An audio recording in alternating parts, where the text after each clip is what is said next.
आज हम फिर से क्या आपके लिए लेकर के आए हुए हैं, मनुष्य में पाचन को लेकर के आए हैं। देखिए बाबू, यहाँ आपको क्या करना है, पाचन के बारे में पूरी तरह से फटाफट रिवीजन करना है कि हमने पाचन के बारे में क्या क्या चीजें पढ़ी और क्या हमें सही बातें याद है कि नहीं याद है। क्योंकि आप जितने भी बच्चे 2025 में एग्जाम देने वाले हैं उनके लिए काफी इंपॉर्टेंट चीजें हैं, यहाँ से क्वेश्चन बहुत ज्यादा बनते हैं। सबसे पहले हम देखेंगे एकदम फिगर के साथ कि पाचन कैसे कैसे हमारे बॉडी में पाचन कैसे कैसे हुआ था। ठीक है, सबसे पहले हम देखेंगे अपने मुख गुहा के बारे में। देखिए ये क्या है आपके लिए, ये है आपका मुख गुहा। मुख गुहा में हमने क्या लिखा था, यहाँ से भोजन कीजिएगा, आप भोजन को इनहेल कीजिएगा, मतलब भोजन को लीजिएगा।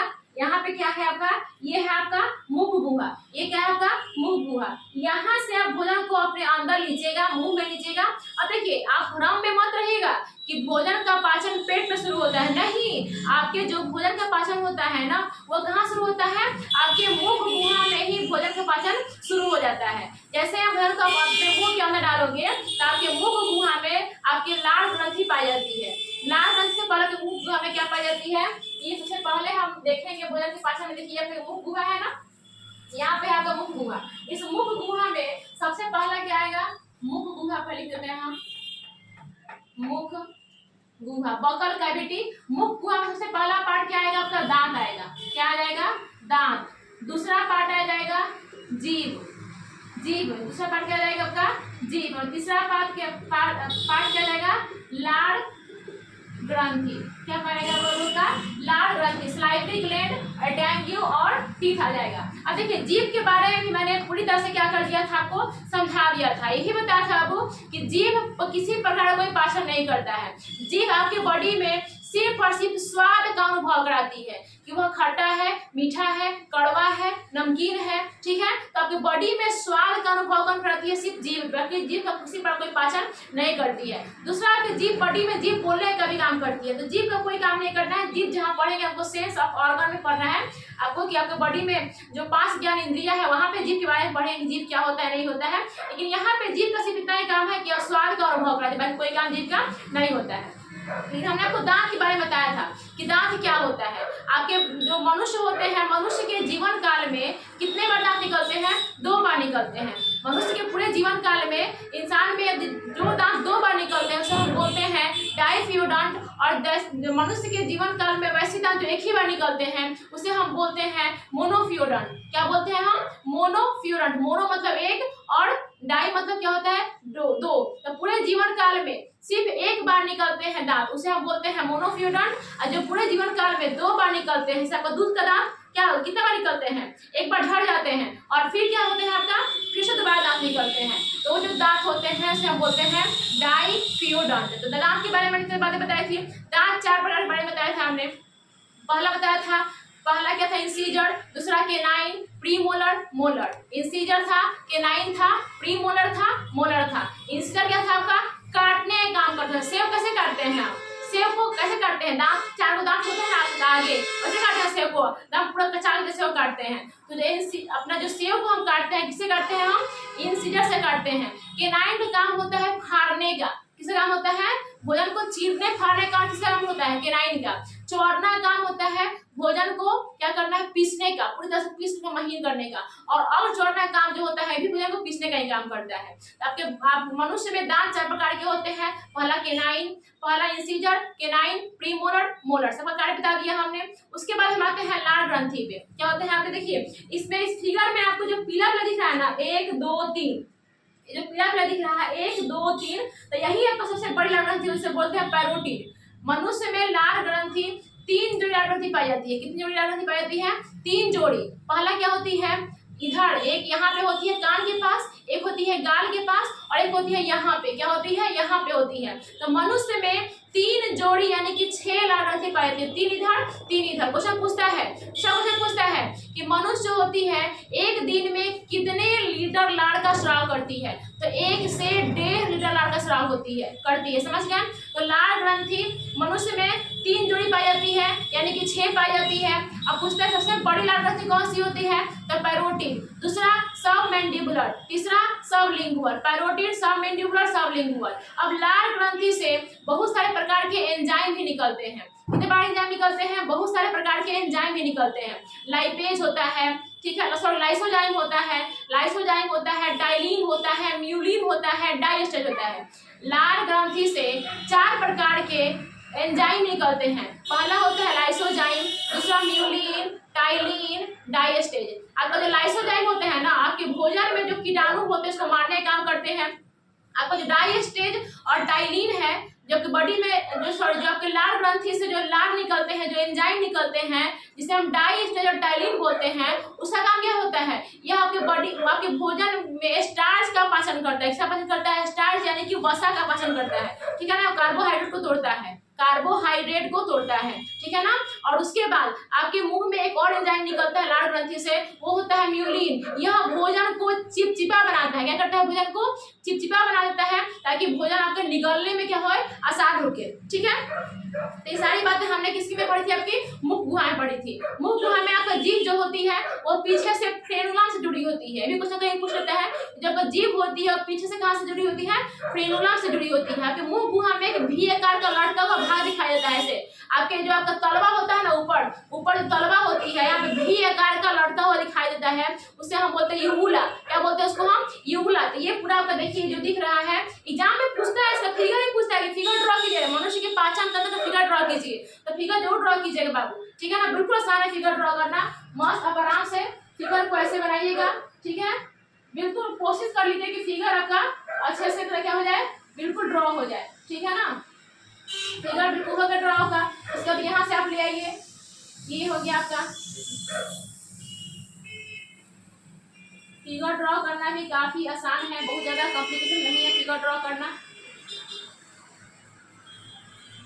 यहाँ से आप छोटी अंश को बना दिए, यहाँ से छोटी अंश बनाए। उसके बाद यहाँ से आपको क्या होता है, बड़ी आंत होता है। ये होता है क्या आपका बड़ी आंत। ये क्या होता है बाबू आपका बड़ी आंत होता है, ठीक है। और ये आपका मलाशय और रेक्टम होता है। यहाँ से भोजन क्या होता है, बाहर निकलता है। यहीं पे आपका क्या होता है, आपका अग्नाशय होता है। और यहाँ पे क्या होता है आपका, यहाँ पे होता है आपका यकृत होता है, यहाँ पे होता है आपका यकृत होता है। इसी यकृत के नीचे आपका पित्ताशय होता है, गॉल ब्लैडर बोलते हैं, ठीक है। तो सारी बातें आपको एग्जाम में आएगा, उसे फिगर को अच्छी तरह से ड्रॉ कर देना है, ठीक है। तो हमने क्या पढ़ा अभी, मुख गुहा के बारे में जितनी बातें मैंने आपको पढ़ाई थी पिछले लेक्चर में, आपको वो सारी बातें बिल्कुल सब समझा दी, ठीक है। आगे हम देखते हैं। अब देखिए अगला पार्ट, अभी हमने मुख गुहा के बारे में पूरी तरह से डिटेल बता दिया, क्या क्या मैंने पढ़ाया था, वो सारी बातें मैंने आपको प्रैक्टिकल एग्जाम्पल सब समझा दिया। दूसरा आता है मुख गुहा में, आपका मुख गुहा के माध्यम कहाँ आता है, ग्रॉस नली में, जिसको बोलते हैं आइसोफेगस। क्या बोलते हैं? आइसोफेगस। ये क्या है आपका, देखिए जो लंबा सा दिख रहा है यहाँ पे, वो आपका हाइट है जिसे हम बोलते हैं ग्रॉस नली बोलते हैं। ग्रॉस नली में एक ही क्वेश्चन इंपॉर्टेंट होता है, पूछता है कि किसके दीवारों में क्रमाकुंचन होता है। इसमें ही क्वेश्चन बहुत इंपॉर्टेंट होता है।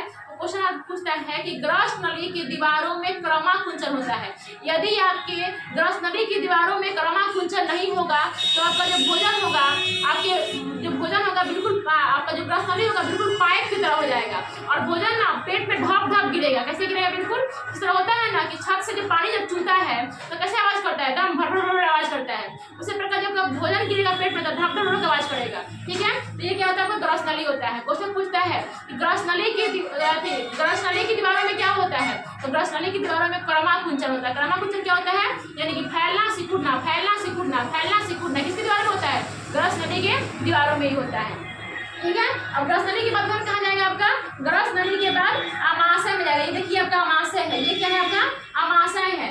ग्रॉस नली क्या करता है, ग्रॉस नली से यही काम होता है, यह मुख गुहा और अमाशय को जोड़ता है। यानी ग्रॉस नली का जो फर्स्ट पहला सिरा होता है मुख गुहा को जोड़ता है, मुख गुहा को जोड़ता है, और जो अंतिम सिरा होता है यह अमाशय से जुड़ा रहता है, ठीक है ना। देखते हैं यहाँ पे, देखिए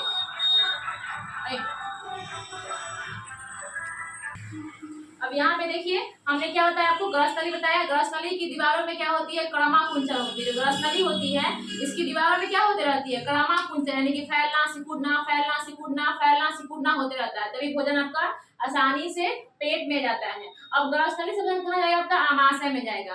याद तो बाबू अमाशय में हमने अमाशय का हमने 3 भाग पढ़ा था। पहला आपका कार्डियक पढ़ा था, दूसरा फंडिक पढ़ा था, और तीसरा पाइलोरिक पढ़ा था। पहला कार्डियक, दूसरा फंडिक और तीसरा पाइलोरिक। पहला भाग को कार्डियक हम इसलिए कहते हैं हम क्योंकि यह बिल्कुल आपके जो आपका हृदय होता है ना, जो आपका दिल होता है उसी के बगल में ठीक होता है, इसीलिए क्या बोलते हैं इसको हम कार्डियक बोलते हैं, फंडिक बोलते हैं और पाइलोरिक बोलते हैं। तमाशे का 3 भाग कार्डियक, फंडिक और पाइलोरिक होता है। ठीक है, अब देखिए यहाँ पे कार्डियक में मैंने क्या बताया था, वो कार्डियक में HCl का स्राव होता है। कार्डियक से भी क्या, कार्डियक में HCl का स्राव होता है। HCl का काम क्या होता है, आपके भोजन में मौजूद कीटाणुओं को मारना और आपके मुंह में जो चिपचिपा भोजन आया हुआ था पेट में, उस चिपचिपाहट को दूर करने का किसका होता है, आपका हाइड्रोक्लोरिक एंजाइम का होता है। यह क्या होता है, काफी खतरनाक होता है। इस खतरनाक एंजाइम से बचने के लिए आपके आमाशय की दीवारों में क्या होती है, म्यूकोसा की परत होती है। किसकी परत होती है, म्यूकोसा की परत होती है। उसके बाद भोजन कहाँ जाएगा आपका, कार्डियक पर फंडिक में जाएगा। यहाँ पे आपके फंडिक में ना कांटे के समान संरचना होती है, आपके फंडिक में ना कांटे के समान संरचना होती है, इसे हम बोलते हैं रुझी बोलते हैं। क्या बोलते हैं, रुझी बोलते हैं। यह रुझी कैसी है, जब आपको भूख लगी रहेगी ना तो रुझी अपनी जगह पे खड़ी हो जाएगी और आपको चुभने लगेगा। इसी वजह से आप क्या बोलते हो कि हमारे पेट में क्या होती है, हमारा पेट गड़ रहा है, हमारे पेट में चूहे कूद रहे हैं। यही रुझी होती है ना, आमाशय के फंडिक में जो रुझी होती है यही कांट की तरह गड़ने लगती है। फंडिक बदन कहाँ है आपका, पाइलोरिक में। पाइलोरिक में जठर ग्रंथि पाई जाती है। क्या पाई जाती है, यहाँ पे ठीक जठर ग्रंथि पाई जाती है। इस जठर ग्रंथि से जठर रस का स्राव होता है। किसका स्राव होता है, जठर रस का। आमाशय में याद करो 2 एंजाइम निकले हुए थे जठर ग्रंथि से, कौन कौन सा, रेनिन और पेप्सिन। जो रेनिन थे वह दूध का पाचन किए थे, यानी कि दूध को दही में बदले थे, और जो पेप्सिन था वह प्रोटीन को पेप्टोन में बदला था। जो पेप्सिन है किसको बदला था, प्रोटीन को पेप्टोन में बदला था। अब इस प्रकार भोजन आपका पहले मुख हुआ, मुख से ग्रस नली से आपका आमाशय में आया। आमाशय से देखिए जिस कण का आमाशय है वैसा ही आपका छोटी आंत है, यानी कि भोजन आमाशय से छोटी आंत पे जाता है। कहाँ आता है आपका भोजन आमाशय से, किस तरह का है आपका, छोटी आंत आता है। देखिए आपका छोटी आंत देख रहा है ना, ये पूरा जो पार्ट दिख रहा है अंदर वाला जो पार्ट, ग्रे कलर का पार्ट जो दिख रहा है आपका, ये क्या होता है बॉडी में, ये छोटी आंत होता है। जो छोटी आंत में क्या होता है, छोटी आंत के भी 3 भाग होते हैं। कौन कौन भाग होते हैं, पहला होता है डेडुनम, दूसरा जेजुनम और तीसरा इलियम। Duodenum, jejunum, ileum. जो डेडुनम होता है ना बड़ी खचरा होता है, बहुत खचरा होता है और अवध से निशान होता है। ठीक है ना, आपको बताया थे हम। तो डेडुनम होता है किसी प्रकार कोई पाचन नहीं होता है, सबसे पहले ही खड़ा होता है, यही आपका डेडुनम होता है। ये जो आपका पार्ट है बाबू, ये क्या आपका डेडुनम है। यहाँ पे जो पार्ट दिख रहा है आपका जेजुनम है, और ये जो पार्ट को दिख रहा है, ये वाला पार्ट जो दिख रहा है ये क्या है आपका, इलियम है। डेडुनम, जेजुनम और इलियम होता है। क्वेश्चन पूछता है कि पाचन की प्रक्रिया कहाँ पूर्ण हो जाती है, तो पाचन पूरी तरह से छोटी आंत में पूर्ण होती है। दूसरा क्वेश्चन पूछता है पाचन कहाँ से शुरू होती है, तो पाचन आहार नाल के मुख गुहा शुरू होती है। अंत कहाँ पे होती है, तो एनस में, एनस यानी कि मल द्वार में। मल द्वार में क्या होती है आपका, यहाँ पे आकर के भोजन का पाचन क्या हो जाएगी पूरी तरह से। सॉरी, आहार नाल का अंतिम भाग क्या कहते हैं हम, क्वेश्चन 2 पूछता है। आहार नाल के पहले भाग को हम मुख गुहा बोलेंगे और अंतिम भाग को क्या बोलेंगे हम, एनस बोलेंगे। ठीक है ना, क्या बोलेंगे, एनस बोलेंगे।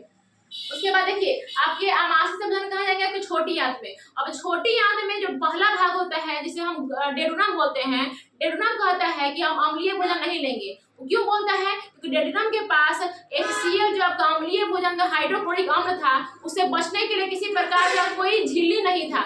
इसके पास तो म्यूकोसा का परत था, इसके पास पेट तो बच गया, लेकिन डेडुनम क्यों डरता है आपका अम्लीय भोजन से, क्योंकि इसके पास किसी प्रकार का म्यूकोसा का परत नहीं होता है। इसीलिए डेडुनम किसी हेल्प मांगता है, यकृत से। ये कौन है आपका, ये क्या है आपका पूरा डार्क जो आपका ग्रे कलर का दिख रहा है, ये है आपका यकृत। और जो हरा कलर का जो दिख रहा है इसे क्या बोलते हैं हम, पित्ताशय, गॉल ब्लैडर बोलते हैं। इसको बोलते हैं हम यकृत और इसे बोलते हैं पित्ताशय। जो डेडुनम है ना वो इससे हेल्प मांगता है कि डेडुनम चाचा आप वो क्या कर दीजिए, आप हम अम्लीय भोजन में छाड़ लगा दीजिए, उसके बाद हम भोजन कर लेंगे, अपने अंदर भोजन को आने देंगे। ठीक है, तो क्या करता है यकृत जो होता है पित्त का निर्माण करता है। किसका निर्माण करता है, पित्त का निर्माण करता है। लेकिन पित्त निर्माण करके अपने पास नहीं रखता है, अब इसके पास होता है, इसके नीचे ठीक नीचे होता है आपका पित्ताशय, जिसमें आपका यकृत द्वारा बनाया गया पित्त को स्टोर कौन करता है, पित्ताशय करता है। और पित्ताशय का जो कनेक्शन होता है कहाँ से होता है आपका, डेडुनम से।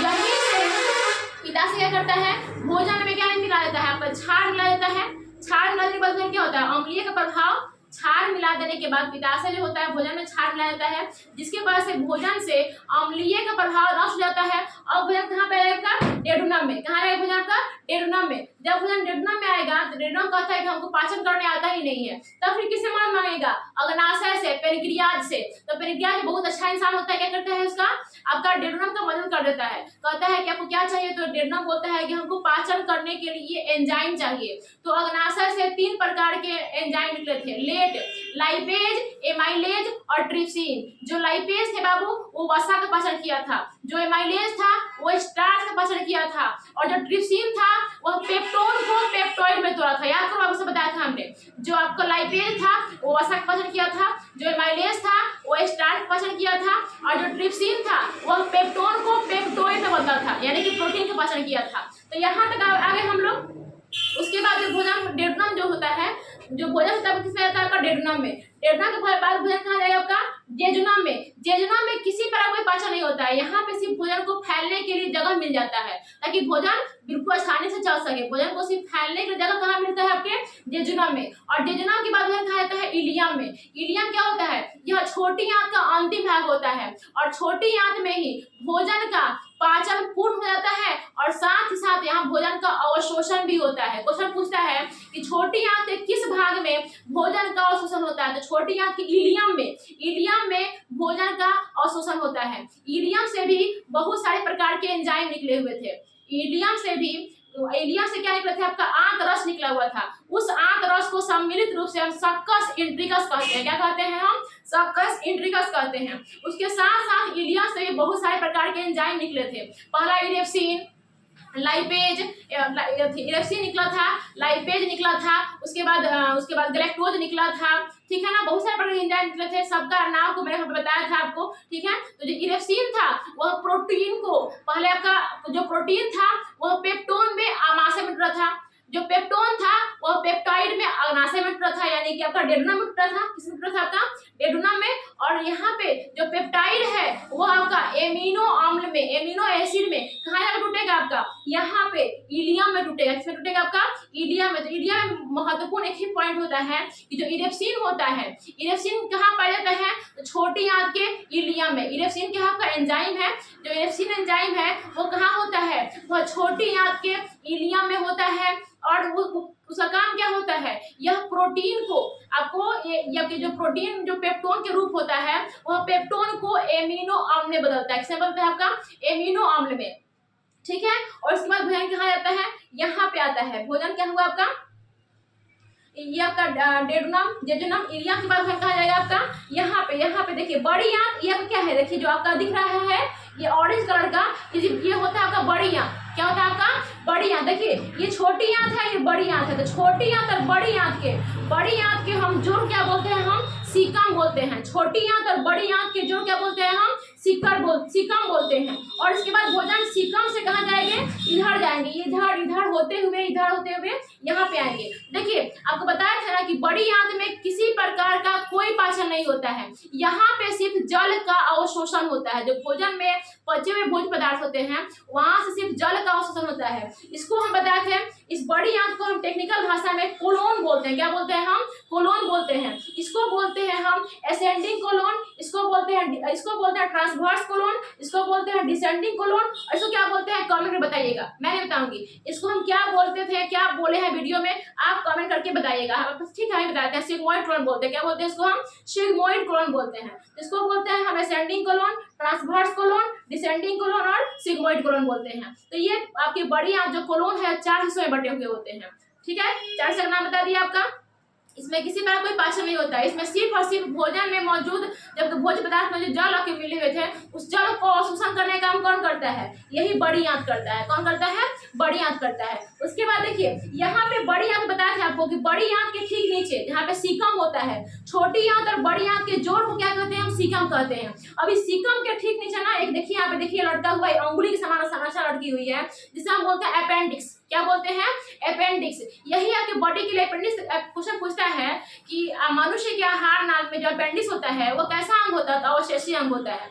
क्या यह हमारे बॉडी में अभी कोई काम है? तो नहीं, इस बॉडी में हमारे कोई काम का नहीं होता है। अपेंडिक्स अगर आपकी बॉडी में अपेंडिक्स में कोई गड़बड़ी हो जाए तो क्या डॉक्टर उसका अपेंडिक्स का ऑपरेशन करके उसको छोड़ देगा? सही नहीं, अपेंडिक्स काट करके ही निकाल देगा, ठीक है। तो अपेंडिक्स में किसी प्रकार का कोई पाचन, अपेंडिक्स हमारी बॉडी में किसी प्रकार कोई काम का अंग अब नहीं रहा है। लेकिन क्या जंतुओं में अपेंडिक्स क्या कैसा अंग है? तो जंतुओं में जो अपेंडिक्स होता है ना, वो काफी प्रमुख अंग है। जो जानवर जो सब होता है सब, उसमें जो अपेंडिक्स होता है काफी प्रमुख अंग होता है। क्योंकि आपको बताया था वहाँ पे हम कि जो अपेंडिक्स होता है वह सेल्यूलोज का पाचन करता है। किसका पाचन करता है? सेल्यूलोज का पाचन करता है। आप कभी गलती से भी कुछ ऐसा पदार्थ का सेवन कर लेते हैं जबकि बॉडी में पचता नहीं है, तो जाकर क्या करेगा? भोजन आपका मुख गुहा से, ग्रस नली से होते हुए आमाशय में आएगा, आमाशय से छोटी आंत में आएगा, छोटी आंत से बड़ी आंत में जाएगा, और बड़ी आंत जाने से पहले ना भोजन क्या जाएगा? आपका अपेंडिक्स में आकर फंस जाएगा।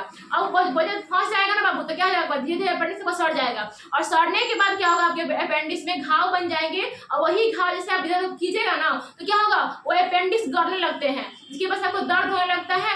डॉक्टर के पास जाएगा तो क्या करेगा? अपेंडिक्स, जब डॉक्टर के पास जाइएगा तो डॉक्टर आपका अपेंडिक्स काट करके निकाल देगा, ठीक है? तो आप अच्छी तरह से बिल्कुल सही हो जाओगे। तो ये पूरी प्रक्रिया हमने आपको चैप्टर क्लास 10 चैप्टर 1 में आपको समझाई थी, एक एक करके आपको वहाँ बताई भी थी, विस्तार में बताई, और साथ साथ आपको शॉर्ट्स बात नोट्स बना करके आपको दे दी यहाँ पे, बिल्कुल प्रैक्टिकल के साथ, ठीक है ना? एग्जाम में आएगा तो आप फिगर बनाना मत भूलिएगा। फिगर बनाओगे, जैसे क्वेश्चन बोलता है कि मानव के आहार नाल का संचित्र वर्णन करे, पहले क्या कीजिएगा? आप फिगर बना दीजिएगा। अब फिगर बनाने का सबका नाम लिख दीजिएगा कि क्या कौन सा पार्ट क्या है, नहीं है, क्या है। फिगर बना करके नाम लिख दीजिएगा, और नाम लिखने के बाद दूसरा पेज में आप क्या कीजिएगा? सबके बारे में कुछ कुछ कार्य, उसमें क्या क्या एंजाइम पाए जाते हैं, सब एंजाइम के बारे में लाइन बाय लाइन लिख दीजिएगा। आपका नंबर बिल्कुल नहीं कटेगा, पूरा फुल में फुल नंबर आएगा बाबू। तो आप हमको कमेंट में बताइए कि आपको ये क्लास कैसा लगा बाबू। आपको क्लास अच्छा लगा है बाबू तो लाइक, सब्सक्राइब और शेयर जरूर करें। चलिए आगे मिलते हैं नेक्स्ट वीडियो में। Thank you.